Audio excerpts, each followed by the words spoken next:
muy buenos días, muy buenas tardes o quizás muy buenas noches, estimado oyente, según sea la hora y el país donde se encuentre. Les saluda desde este micrófono, como siempre, el pastor bautista Nikos Ricoy, director del programa Encuentros y pastor general de las iglesias del Ministerio Tinajas, emitiendo desde aquí, en Valencia, España.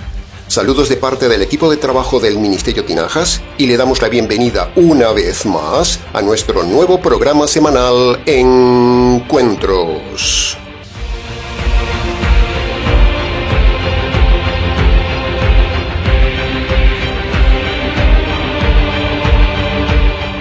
Estamos ya, estimado oyente, iniciando hoy una nueva etapa en el canal del Ministerio Tinajas. Iniciaremos con entusiasmo un nuevo proyecto que no hemos hecho hasta ahora en estos 10 años. La experiencia de estudiar un tomo completo de la Palabra de Dios de forma expositiva. La primera carta del apóstol Pedro.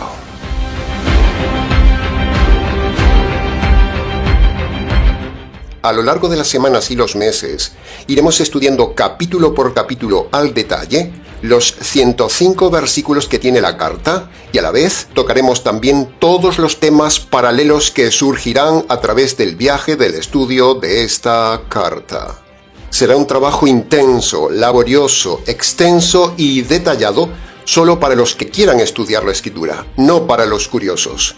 Los curiosos no aguantarán un estudio tan detallado y largo. Y para este trabajo usaremos el método expositivo tal como lo venimos haciendo desde siempre, pero esta vez aplicado a un libro completo de la Palabra de Dios.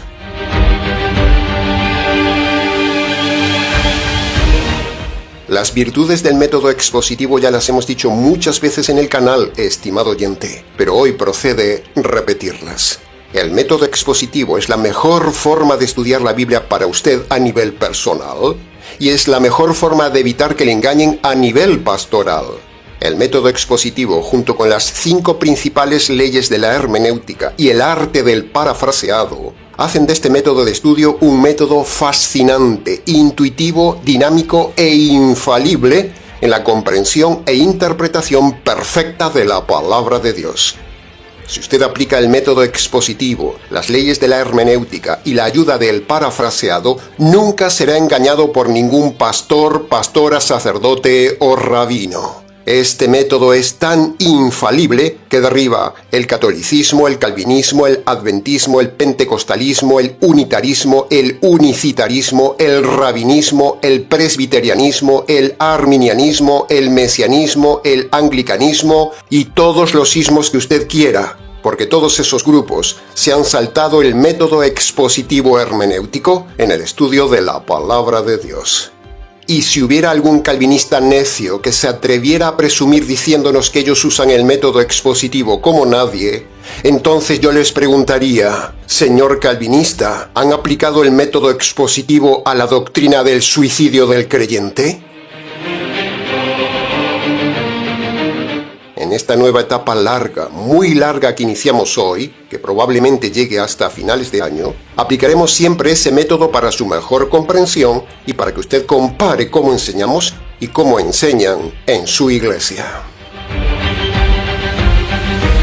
Nuestro consejo pastoral es que, si viene con nosotros en este viaje, traiga paciencia, traiga constancia, traiga papel y lápiz para apuntar y anímese a estudiar con nosotros. No solo oiga el mensaje de forma cómoda y facilona, sino que esmérese también en estudiar con nosotros todos los puntos de los mensajes. Recuerde el pasaje que le dijo Pablo a Timoteo en 2 de Timoteo capítulo 2 versículo 15, que, de forma parafraseada, dice así: Timoteo, esfuérzate por presentarte ante Dios aprobado en el estudio de la palabra, como un hombre que no tiene de qué avergonzarse ante Dios ni ante los hombres, porque interpreta correctamente la palabra de Dios. Vaya pasaje, estimado oyente, vaya pasaje. Entonces alguno nos preguntará, pastor, ¿cuáles son esas famosas leyes de la hermenéutica y qué es el método del parafraseado? Bueno, de forma muy sintética se lo explicamos nuevamente. La primera ley es la ley del contexto. Eso significa tener en cuenta lo que se dice antes y después del texto que estamos estudiando, y también conocer el contexto social, religioso y demás circunstancias del pasaje. Veremos ejemplos de esta ley a lo largo del estudio. La segunda ley es la ley de la gramática. Para estudiar la palabra de Dios necesitamos obligatoriamente conocer las conjugaciones de los tiempos verbales, conocer los estilos literarios y también necesitamos algunas nociones básicas de gramática. Veremos ejemplo de esto en el estudio de la carta. La tercera ley es la ley de la inferencia. Esta ley es algo más compleja pero necesaria. Por medio de la ley de la inferencia, sacamos del texto lo que el texto no dice de forma explícita, pero sí lo dice de forma indirecta. Es como leer lo que está debajo del texto. Veremos también ejemplos de esta ley cuando estudiemos la carta. La cuarta ley es la llamada ley a fortiori, una ley jurídica que significa en latín lo más fuerte, o, dicho de una manera más nuestra, la frase a fortiori significa buscar el texto paralelo al que estamos estudiando que sea más amplio, el texto paralelo mejor explicado, buscar otro pasaje que tenga más información que nos ayude a entender mejor el pasaje que estamos estudiando. Veremos ejemplos de esto en el estudio de la carta. Y la quinta ley básica y necesaria es la ley de la lógica. El razonamiento es imprescindible, estimado oyente. Es el don más maravilloso que Dios nos dio y nos asemeja a Él. Si usted no razona, usted peca por no usar el recurso que Dios le dio. Y si no razona, lo engañan. Y si lo engañan, usted estará perdido. Cuando a usted en la iglesia le dicen algo, usted tiene que razonarlo antes de creerlo, a ver si es razonable, o en cambio es algo impositivo de esa iglesia y sin sentido. Si algo no tiene lógica, no puede aceptarlo.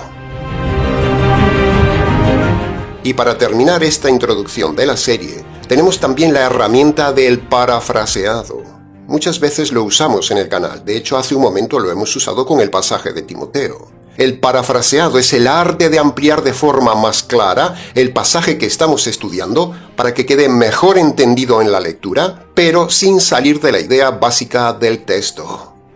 Entonces, con estas herramientas, estimado oyente, estudiaremos perfectamente la Escritura. Pero. Si solo estudiamos un texto y nos quedamos solo con la vanidad de comprender el estudio de ese texto, eso sería orgullo. Lo estudiado, lo aprendido, lo razonado. Ahora hay que redirigirlo hacia dos puntos. Primero, hacia uno mismo, buscando la enseñanza personal de lo que estamos estudiando. Y segundo, redirigir el tema a la salvación del alma. Así sería un estudio, un mensaje perfecto. Las leyes de la hermenéutica, el parafraseado y el redireccionamiento del texto.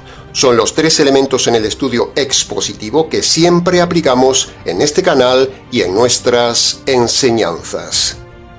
Nos extendemos tanto en esta introducción de la serie para que usted tenga las bases de cómo somos y cómo se debe estudiar la palabra de Dios. Ahora nos queda hablar del formato. El formato gráfico de estudio que usamos y usaremos a lo largo de toda la carta de Pedro es el sencillo esquema que usted puede ver en pantalla. Primero se selecciona el versículo que se va a estudiar.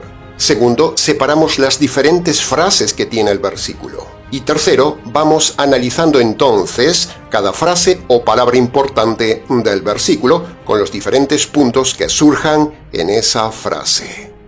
Estos tres escalones, que junto con las herramientas que dijimos antes, el método expositivo, las leyes de la hermenéutica y el parafraseado, son la escalera para llegar a la cima de la correcta interpretación en un pasaje bíblico. Es infalible. Son los escalones para llegar a una interpretación ex cátedra. Bien, habiendo dicho estos puntos necesarios, básicos y técnicos en la introducción de la serie, empecemos entonces el viaje con el análisis del primer versículo de la primera carta de Pedro. versículo 1, que de forma parafraseada dice así: Pedro, apóstol de Jesucristo, escribo mi carta a los expatriados que están dispersos por el Ponto, Galacia, Capadocia, Asia, Bitinia y demás lugares. Punto número 1. El pasaje habla de Pedro. Pedro es la primera palabra del versículo. Entonces, por lógica, empecemos este estudio precisamente preguntándonos: ¿quién fue Pedro en el Nuevo Testamento? Bueno, a grandes rasgos podríamos decir que era un hombre que se había convertido, era valiente, era pescador, era casado y era líder. Esto como cosas básicas positivas. Ahora, como cosas negativas, diríamos que Pedro era torpe, era inmaduro, era sin estudios, era lento de entendimiento, era impulsivo y era de carácter fuerte. Todo esto lo podemos deducir precisamente por medio de la ley de la inferencia cuando estudiamos su carácter y su vida en el Nuevo Testamento. Sin embargo, a pesar de sus carencias, Pedro se dejó pulir por el Señor y el Señor lo eligió para la función del apostolado. Entonces, ¿cuál es la enseñanza que tenemos en este primer análisis? Pues sencillo, que usted, por muy mal carácter que tenga, por muy mal que haya hecho las cosas en su vida, por muy parecido que sea a Pedro, si usted se convierte y se deja trabajar por el Señor hará de usted una herramienta poderosa para su uso, como lo hizo con Pedro y Pablo. Pablo fue un arrogante líder religioso y asesino, y Pedro un ignorante pescador de mal carácter, y mire a dónde llegaron gracias al Señor. A ambos el Señor los trabaja juntos y hace de ambos una raza de hombres diferentes. Así que si usted se parece a Pedro, tenga esperanza, porque por medio de la conversión y por medio del poder del Evangelio, el Señor lo pulirá, lo trabajará y usted será un instrumento para Él. La clave para cambiar su carácter, para darle sentido a la vida, para ser un referente para otros, para poder ayudar a otros, para poder ser modelo de otros, para poder dar sabiduría a otros, está, primero, en la conversión y segundo, en dejarse discipular. Así lo hizo Pedro. Pedro primero se convierte al Señor y luego el Señor lo trabaja. Ese es el orden universal psicológico del Señor para todo ser humano en la consejería bíblica. Por eso, usted, para ser usado por el Señor, para cambiar su vida, para tener sentido su vida, debe primero convertirse y luego dejarse pulir para que usted cambie sus malos hábitos, para que abandone sus traumas, para que sea libre de los vicios, para que elimine la depresión, para que deje el mal carácter, para que deje de sentir que no vale para nada, para levantar su autoestima, para darle sentido a la vida, para que el Señor use sus talentos, para que usted deje los trastornos compulsivos, para que usted sea libre de la carga de la culpa, para que usted tenga su alma fresca, para que usted tenga paz, y para todo esto y mucho más, usted tiene que pasar por el proceso que acabamos de decir que vivió Pedro.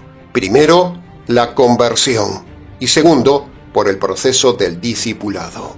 Si usted no está siendo moldeado en su carácter, es porque usted no se ha convertido, así de sencillo.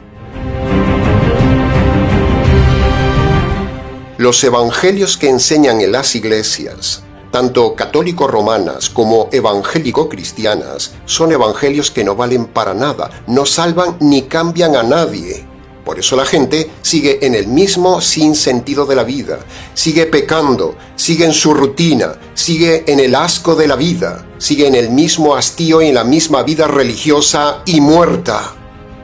En las cartas de Pedro se infiere que es más manso, más teólogo, más moderado, más experiente, mucho mejor que el impetuoso y violento Pedro inicial que vemos en los evangelistas, porque Pedro se había convertido por medio del verdadero evangelio. El verdadero evangelio cambia a la gente.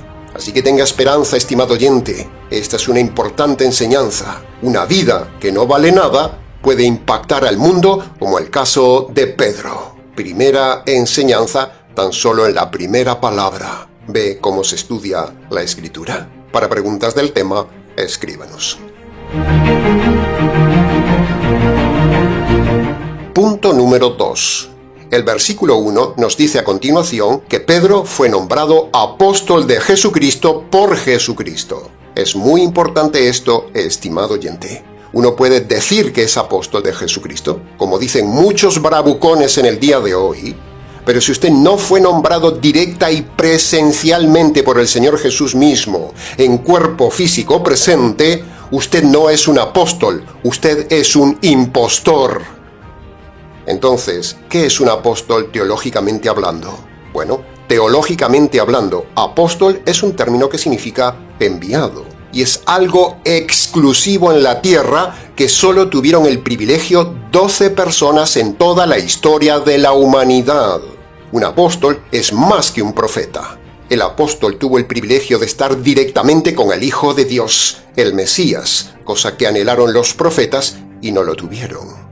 Los 12 apóstoles del Nuevo Testamento son personas elegidas por nombre, de forma personal y presencial por el mismo Señor Jesús. Y hoy en día, ningún hombre bajo el cielo tiene ese privilegio.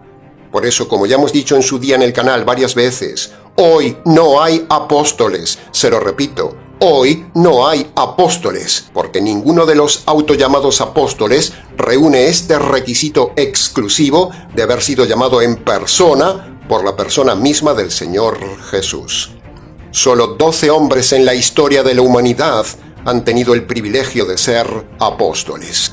El Nuevo Testamento empieza diciendo que son 12 y termina en Apocalipsis diciendo que son 12. Todos los demás son impostores. Si en su iglesia o denominación el líder se autoproclama apóstol, es un mentiroso, es un hijo del diablo. Por otro lado, siempre, todo falso hombre que se llama apóstol en el día de hoy, siempre su título está asociado a doctrina falsa. Eso no falla nunca. El 100% de los apóstoles que usted ve en la red o en su iglesia, absolutamente siempre tienen doctrinas falsas. Si usted está en alguna iglesia que tiene un apóstol, usted está pecando, está bajo el juicio de Dios y le espera la condenación eterna por estar siguiendo a un falso líder. Tenga cuidado, estimado oyente. Aproveche esta oportunidad de hoy que le damos, la advertencia de Dios, y obedezca hoy. Márchese de ahí. Un apóstol moderno es un impostor. Por eso, el Papa no es apóstol, porque no fue nombrado por el Señor Jesús. El Papa es un impostor. Punto número 3. Pedro, en toda la carta y en este pasaje de presentación ante las iglesias, no se nombra nunca a sí mismo Papa ni fundador de la Iglesia Católica. Pedro se llama solo apóstol, es decir, enviado. Como dijimos la semana pasada, Pedro nunca se vio a sí mismo como papa. No dejó escrito en ninguna de sus cartas que era papa, ni tampoco le dijo a los demás apóstoles ni a su iglesia de Jerusalén que era el papa. Cuando alguien se considera algo, lo dice por la boca. Pedro se autoproclamó lo que era, apóstol, no lo que no era, papa. Por lo tanto, si Pedro nunca se proclamó la roca de la iglesia, nunca se proclamó papa, nunca se proclamó vicario de Cristo, nunca se proclamó sumo pontífice, nunca se proclamó jefe del Estado, ni nunca se nos dice en sus cartas que estuvo en Roma, entonces, señores teólogos católicos, Pedro nunca fue papa. Por lo tanto, todos los papas que se creen sucesores de Pedro están engañados y engañando. Toda la Iglesia Católica está montada sobre esta mentira pura y dura. Pedro no es la roca de la Iglesia Católica. La mentira de la Iglesia Católica es la roca sobre la que está fundada esa Iglesia. Si usted lee el Nuevo Testamento, usted verá que Pedro no hace nada de lo que hace un papa en el día de hoy. Pedro no celebra ninguna misa, no consagra la Eucaristía, no rezó nunca un rosario, no se postró ante la imagen de María, no ordenó cardenales, no absuelve pecados de nadie, no vive en la opulencia papal, ni vemos nada de la parafernalia que vemos siempre con cada nuevo papa católico romano. Si Pedro es el fundador de la Iglesia Católica, ¿por qué no toman ejemplo de él en sus cartas? Por cierto, hablando de escribir cartas, el papado ha hecho algunas declaraciones ex cátedra, es decir, declaraciones escritas que ellos han llamado dogmas infalibles iguales a la palabra de Dios. ¡Wow! Hay que tener coraje para decir esto. Por ejemplo, el papado ha inventado la mentira de la Inmaculada Concepción de María, declarada por escrito por el Papa Pío IX en el año 1854, en la bula dogmática Ineffabilis Deus, que usted puede buscar y encontrar en Internet. Y eso ha quedado escrito como palabra de Dios. Pero que María no haya pecado nunca es falso, es herejía. Eso no está en la Biblia, contradice la Biblia. Porque la Biblia dice que todos, judíos y gentiles, han pecado sin excepción, y el único que nunca pecó fue el Señor Jesús. María pecó. María no es inmaculada. María es pecadora. Ella misma lo dijo. También han inventado como palabra de Dios y dejado por escrito como dogma infalible el ascenso de María al cielo en cuerpo y alma, decretada por el Papa Pío XII en el año 1950, en la famosa Constitución Apostólica Munificentissimus Deus. Pero ambas declaraciones escritas sobre María por los papas son falsas. Pedro nunca escribió sobre María esas mentiras, y la Biblia niega rotundamente que María haya sido inmaculada como Cristo y haya ascendido al cielo como Cristo, y nosotros también lo negamos. Es blasfemia. María era tan pecadora y corrupta en su naturaleza como usted y como yo, estimado oyente. María fue enterrada cuando murió, pero la Iglesia Católica la ha idolatrado. La Biblia dice que todos pecaron y están perdidos a menos que se conviertan. Y también está la blasfemia católica de declarar que María es la Madre de Dios. Es lo que faltaba. Esta gente es tremendamente descarada. Pedro nunca escribió en sus cartas estas cosas de María. Pedro nunca exaltó a María como lo hizo el Papa el otro día, cuando fue nombrado Papa, rezando a María ante todo el mundo en el balcón del Vaticano. Eso fue pecado. El Papa pecó rezando a María desde el balcón del Vaticano. Un hombre de aspecto afable por fuera, pero es un lobo por dentro vestido de oveja.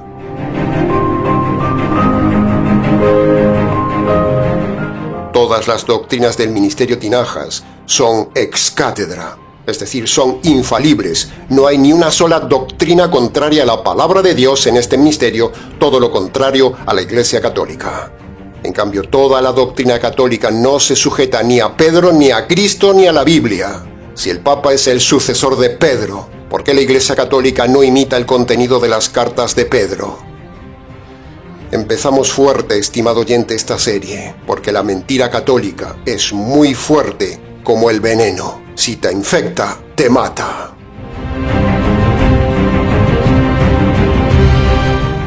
Otra mentira católica que Pedro nunca practicó ni dejó escrito en sus cartas es la Eucaristía, la doctrina más ilógica y más falsa de la Iglesia Católica, precisamente sobre la cual gira todo el ritual católico, que es la Eucaristía. La Eucaristía es lo más ilógico que ha inventado la Iglesia Católica. No pasa la ley de la razón ni las leyes de la física, porque dicen que ahí está Cristo metido. Pero eso es falso, porque Cristo tiene un cuerpo físico y no lo abandona para meterse en una hostia. Es pura lógica. Entonces nos dirán que es algo místico, que es un milagro invisible. Entonces les diremos, necio católico, un milagro nunca es invisible, siempre es visible, porque si es invisible, no es un milagro, porque los milagros son visibles a los ojos. Y ellos dicen que la Eucaristía es un milagro. Así que se lo mire por donde se lo mire, la Eucaristía es falsa, es ilógica, va contra la razón y contra las leyes de la física. Por cierto, no vemos a Pedro hacer ni una sola misa en el libro de los Hechos, ni hablar nunca de la Eucaristía en sus cartas. ¿Se había fijado en esto, estimado católico? ¿Cuántas misas lleva ya hechas este Papa? ¿Cuántas? ¿Y cuántas misas hizo Pedro? Ninguna. La lógica y la Biblia niegan el milagro de la transubstanciación. La misa y la Eucaristía no existen en la Biblia, y Pedro no creía en ella porque no existía la misa en sus días ni en sus cartas.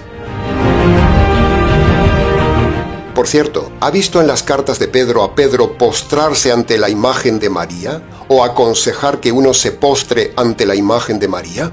¿Ha visto en las cartas de Pedro a Pedro rezar el rosario a María? ¿Ha visto en las cartas de Pedro la doctrina del purgatorio y las indulgencias? ¿Ha visto usted, estimado católico, las doctrinas católicas en las cartas de Pedro?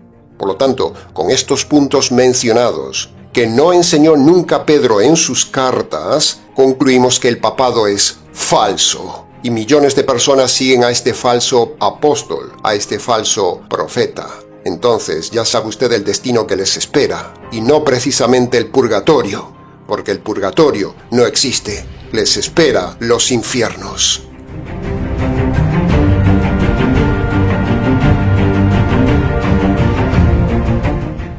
Punto número 4 del versículo 1. Dice: a los expatriados de la dispersión. La palabra clave para comprender el contexto de las dos cartas de Pedro es la palabra expatriados.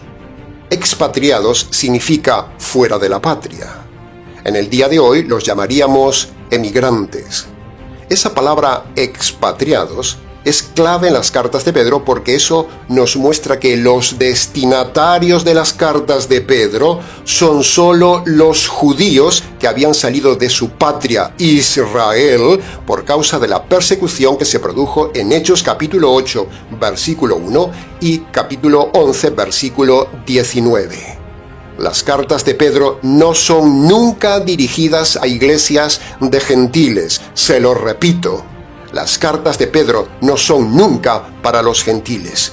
Y eso es determinante en el estudio bíblico porque el lenguaje, el enfoque y el contenido doctrinal de las cartas de Pedro son solo a judíos, no a gentiles. Por lo tanto, tenemos que tener mucho cuidado con esto porque el gran fallo de los pastores y sacerdotes de hoy es aplicar los pasajes de las cartas de Pedro a nosotros los gentiles. Y eso es un gravísimo error teológico descontextual, como veremos a lo largo del estudio de las cartas de Pedro. Esta palabra expatriados es el contexto fundamental para comprender las cartas de Pedro y es muy sobresaliente e importante tenerlo en cuenta, estimado oyente. Las cartas de Pedro no son universales como dice la Iglesia Católica. Son cartas dirigidas solo para judíos convertidos al Mesías por medio de la predicación de Pedro en Hechos capítulo 2, versículo 41 y capítulo 4, versículo 4 en adelante. Para preguntas del tema, escríbanos. Punto número 5. Otra enseñanza que vemos aquí, estimado oyente, es cómo Dios permite cosas duras para que luego se conviertan en cosas buenas. Muchas veces lo hemos visto en nuestra vida. De cosas duras han salido cosas muy buenas. No somos motivacionales, no estamos siendo emocionales con este tema. Somos objetivos, pero aquí la enseñanza es clara. Pedro abre el evangelismo y la gente se salva. Entonces, los líderes religiosos enfurecidos persiguen a todo aquel que se llame cristiano o crea en Jesús el Mesías. Por lo tanto, la gente escapa de Israel y entonces se forman grupos de cristianos en otras ciudades, en otras zonas del imperio, y por eso se llaman expatriados. Y esta gente que sufrió el exilio compartió allí, en esas nuevas ciudades, compartió el evangelio a otras personas de esas zonas. Ve de algo malo, la persecución, el exilio, salió algo bueno, la evangelización a otras personas. Por eso aprendemos aquí que todo problema en la vida, Dios lo reconduce a algo bueno. Ahora, hablando de esto de las cosas duras, preste atención a lo siguiente. Si usted no se ha convertido aún por medio de Marcos capítulo 1 versículo 15, las situaciones duras en su vida que Dios le envíe y le seguirá enviando son para despertarle, para hacerle reaccionar, para llevarle a reflexionar, para que se convierta, para que vea que esta vida no vale nada, para que no ponga sus ojos en esta triste vida. Todas estas circunstancias duras que Dios le manda como inconverso son para llevarle a ver que la vida no vale nada, que la vida es corta, que la vida es frágil, que todo puede acabarse pronto y que debe prepararse para la muerte.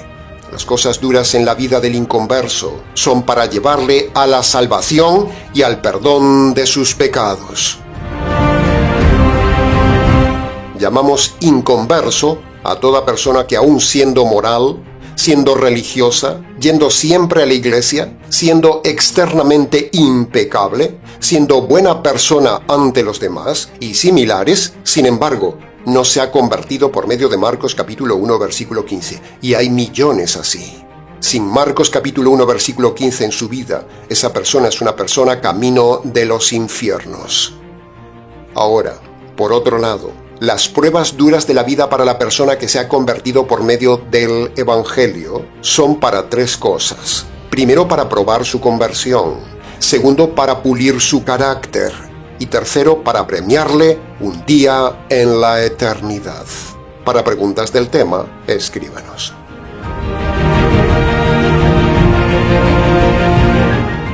Y punto número 6 del versículo 1. Hemos dejado para el final deliberadamente este punto, y es que la carta de Pedro o cualquier carta de algún apóstol se escribieron solo para personas convertidas por medio del Evangelio. Las cartas del Nuevo Testamento no son aplicables para todo el mundo como hacen los predicadores, aplicándoselo a todas las personas inconversas que tienen delante. Entonces usted me preguntará, pastor, si eso es así, ¿por qué usted nos está predicando la carta de Pedro? Bueno, en primer lugar, si usted me pregunta eso, es porque usted está admitiendo que es un perdido. Y en segundo lugar, porque a pesar de que la carta de Pedro o cualquier carta apostólica es solo para convertidos, yo aclaro siempre que usted no es convertido. Y para que lo sea, para que usted pueda vivir lo que dice Pedro a los convertidos y recibir la enseñanza que le damos, usted debe convertirse. Esa es la diferencia entre un falso predicador y este que les habla. Un predicador le aplica directamente la carta de Pedro a usted, haciéndole creer que usted es convertido. En cambio, yo le aplico la carta de Pedro advirtiéndole que la carta no es para usted, pero puede ser para usted si se convierte por medio del Evangelio. ¿Puede ver la diferencia? En este momento, la grandísima mayoría de las personas que nos están escuchando no son convertidas, no son salvas, son perdidas. Pero yo hago la salvedad. Pero cuando un predicador, pastor, pastora, sacerdote o rabino toma algún pasaje de la Escritura, no le advierte a la persona que no es para ella, sino al contrario, le hace creer que es para ella. Y ahí está el error del pastor. Cuando un pastor o sacerdote dice, hermanos, aquí el apóstol Pedro nos está diciendo que... Ahí está el fallo. En primer lugar, por llamarlo hermano cuando es un perdido. El falso pastor le está diciendo a usted subliminalmente que la carta es para usted. Pero si usted no se ha convertido por medio del Evangelio, la carta no es para usted. Y el pastor debería advertirlo. El pastor le está engañando. Los apóstoles dicen cosas de los inconversos, pero no son dirigidas a los inconversos. ¿Puede ver la diferencia? En cambio, en el día de hoy, todo pastor, todo líder, le habla a la audiencia como si fueran ovejas cuando son todas cabras lideradas por un lobo. Este tema es muy importante, estimado oyente, porque todos los predicadores de hoy cometen este fallo. Son predicadores inconversos que predican a inconversos pasajes solo para convertidos. Conclusión, un lobo con piel de oveja predica a cabras y todos camino del abismo eterno.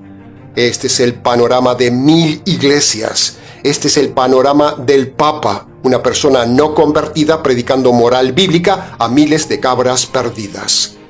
Las cartas de Pedro son una bofetada a toda la falacia de la Iglesia Católica que no lee estas cartas de Pedro. Si leyeran y razonaran las cartas de Pedro, se darían cuenta del gran ridículo que están haciendo delante de Dios y el gran engaño que hacen ante la gente.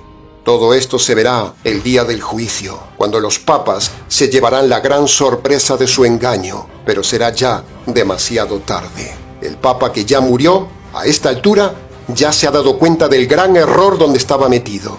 Y este papa morirá como todos los demás, y cuando muera, su rostro bonachón se convertirá en rostro de terror, horror y dolor por ver lo que hizo en la tierra, un engañado engañando.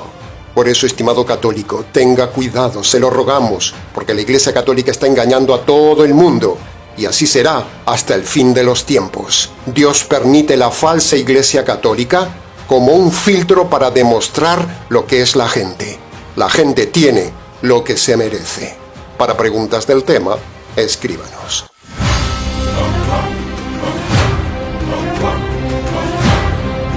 Ahora, si usted es gentil como yo, para que usted sea salvo de la ira de Dios y tenga el perdón de los pecados antes de que Dios le quite la vida, usted no necesita ir a misa. Para ser salvo, usted no necesita ir a un culto, no necesita pasar al frente, no necesita bautizarse, no necesita rezar a María, no necesita aceptar a Cristo en su corazón, no necesita confesarse, no necesita diezmar, no necesita rezar el rosario, no necesita congregarse, no necesita hacer ruido con la lengua, no necesita ayunar, no necesita guardar el sábado, no necesita hacer obras buenas, no necesita tomar la Eucaristía, no necesita aceptar a Jesús como Señor y Salvador en su vida, no necesita nada de estas costumbres falsas eclesiales.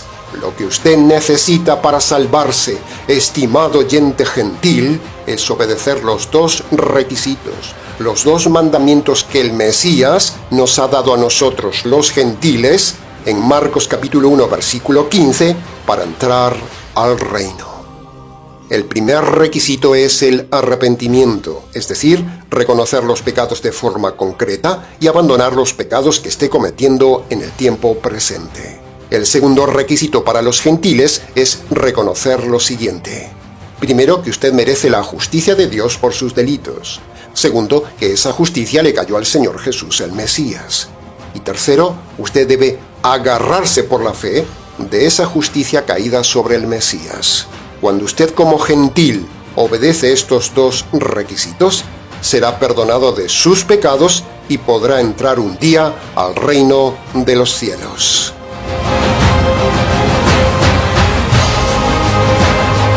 Bien, en resumen del primer mensaje de la serie de Pedro. Primero, hemos visto que es necesario aprender a usar el método expositivo y las leyes de la hermenéutica para una correcta interpretación bíblica. Segundo, hemos visto cómo Dios trabaja el carácter de las personas tomando como ejemplo a Pedro. Tercero, hemos aprendido que las circunstancias duras son para bien tanto del convertido como del inconverso. Cuarto, vimos las características de un verdadero apóstol y vimos que hoy no hay apóstoles. Quinto, vemos que Pedro no se llama nunca papa ni creía que él era la roca de la iglesia. Sexto, solo Dios convierte algo malo en algo bueno. Y séptimo, hemos enseñado que las cartas de Pedro no son nunca para los inconversos ni para nosotros los gentiles, sino que solo son cartas para judíos convertidos.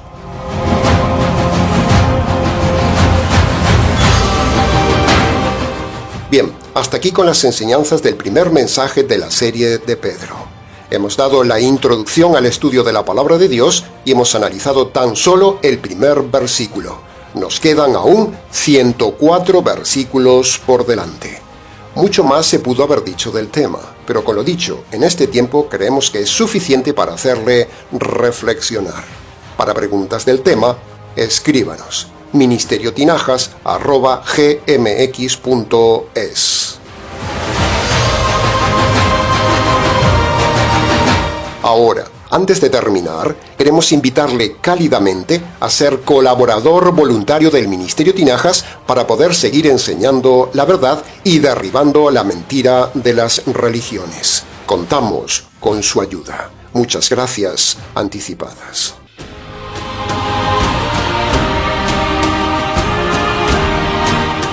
Nada más por hoy, estimado oyente. Ha empezado un viaje largo. Les ha compartido este mensaje quien les habla, el pastor bautista Nikos Ricoy, expositor bíblico del Ministerio Tinajas, emitiendo desde aquí, en Valencia, España. Será entonces con el gusto de siempre, hasta el próximo mensaje, aquí en nuestro habitual programa semanal Encuentros.